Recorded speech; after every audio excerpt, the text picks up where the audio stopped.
Hi guys! Kumusta kayong lahat dyan? Sa atin lahat-lahat, kumusta? Sa hindi po nakakilala sa akin, ngayon ko ipakikilala sa inyo lahat kung sino po si Estrella Kenshuan. Well, nakatira po ako sa Anahaw. Diyan po kami lumaki sa Anahaw, Javier Leyte. At diyan po kami lumaki. Pero before that, doon kami sa San Jose nakatira 1972 hanggang 1977. Pagkatapos niyan, bumalik kami dito sa Anahaw, 77 hanggang na lumaki na po kami. Pero pabalik-balik po kami papunta ng San Jose, Dinagat, Surigao del Norte. Pabalik-balik po kami doon every year.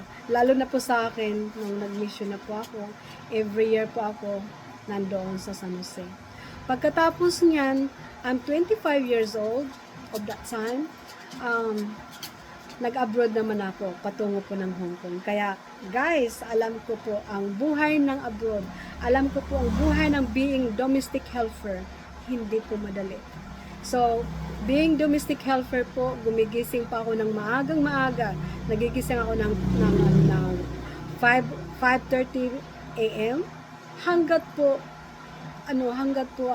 alas 12, minsan madaling araw sometime, gising pa po ako niyan dahil sa trabaho ko. Dahil malalong-lalo na po kung oras po ng tinatawag ng Chinese paisan, ako pang nagluluto lahat ng ng iaalay po nila sa kanilang simbahan o dyan po sa bahay nila, nagsusunog po ng pira-pirahan.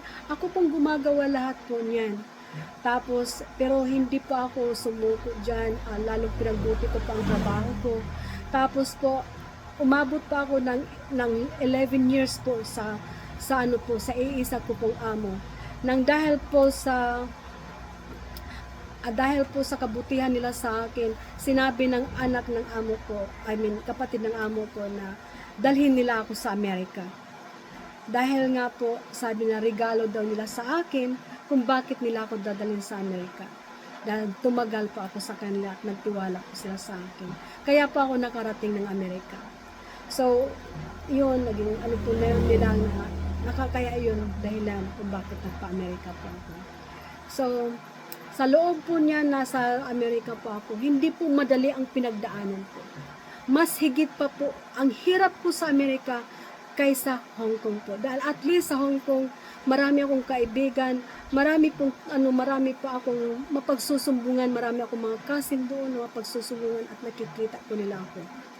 Pero nung nasa Amerika na po ako, solo flight ko po, wala akong kaibigan pa of that time, wala pa akong mapagsumbungan at takot na takot pa ako sa panahon yun. So, dahil po, dinala pa ako doon ng bilang tourist. Kaya, dahil po dyan, naging caregiver pa ako doon. At dyan doon ko nakilala ang asawa ko, yung una ko pong asawa na isang disabled po na siya po ang naging daan na naging residence po ako o naging immigrant po ako sa US. Pero sa kabila po ng lahat niyan, sa pagtulong niya sa akin, sobra po ang hirap ng dinaanan ko. Sobra. Hindi po alam ng pamilya ko yan kung anong dinaanan ko doon. Nandyan pong sakalin ako, nandyan po yung pagsisilusan ka, nandyan po yung palayasin ka sa sarili mong bahay, nandyan po yung ipapapulis ka. Ang otoridad po ng US, hindi po kumakampi po sa mga taong able body. Doon po sila kumakampi sa mga disabled po. Yun po ang nangyari sa akin. Kaya, kahit anong gawin ko doon, pag sinabi ng asawa nung ganito ang gagawin ko, talagang gagawin niya. Ihulog niya yung sarili niya, gagawin niya po yun para lang po ako masira. Pero, tiniis ko po ang lahat yun. Alam ng Diyos kung ano pong pinagdaanan ko doon. Tiniis ko yun, ang pagpalakas ko lang talaga ng loob, pamilya ko. Pag once na maalala ko po ang pamilya ko, lumalakas ang loob ko. Sabi ko ng ganun, God, hindi bali na lang ako maghirap, basta matulungan at mahango ko lang ang pamilya ko. Yun pala talaga ang pinagdadasal ko sa Panginoon. Luhat sipon Naghalo po yan. Naghahalo po yan. Nag-iisa lang po ako doon. Wala pa akong kakampi. Wala pa akong tumutulong sa akin. So, bagamat ganun po, ilinihim ko yung sa pamilya ko dahil ayaw ko po silang mag-alala.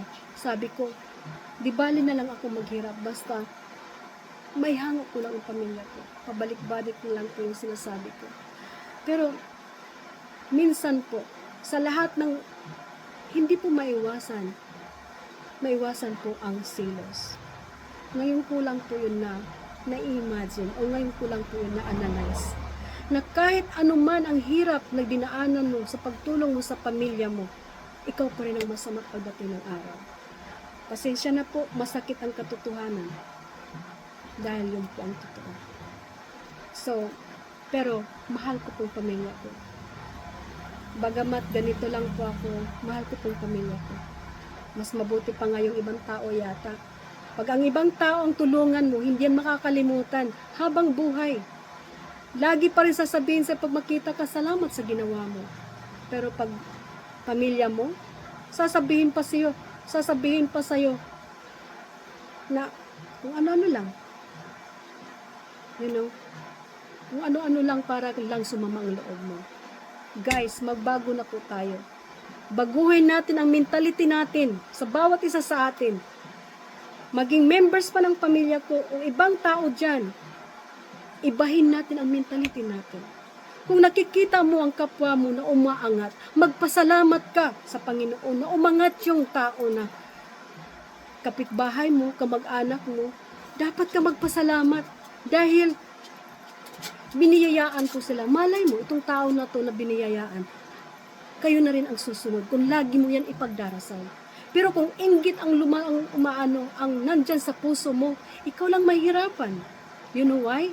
Kasi habang naiinggit ka, sumasakit ang puso mo. Habang naiinggit ka, para bang naging miserable ang buhay mo. Habot maawa, maano ka na lang, sumaya ka na lang para sa kanya. You know? Sumaya ka na lang. Ganun po. So, God, hindi po natutulog.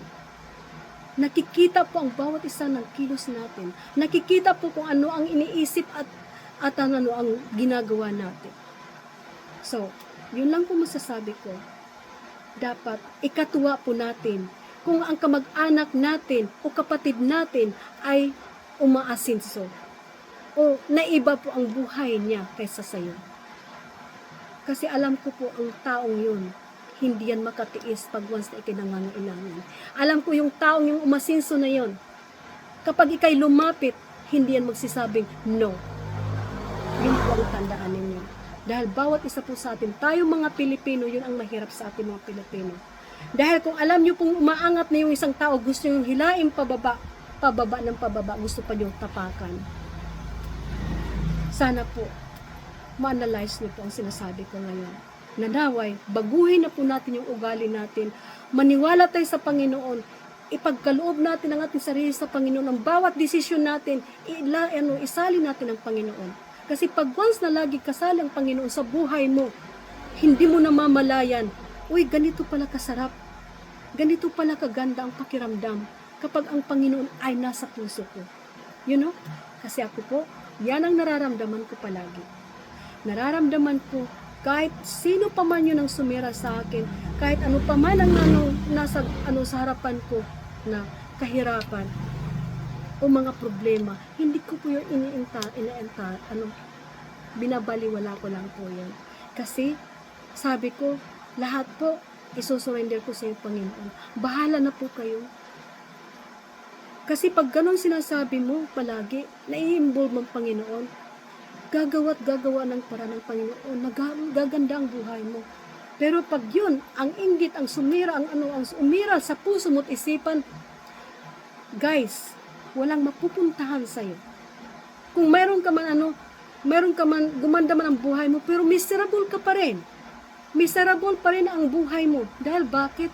Wala kang peace of mind. Kasi ang iniisip mo yung ibang tao, yung taong umuunlad.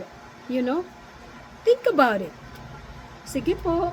Hanggang dito na lang. I love you so much. All of you guys, I love you.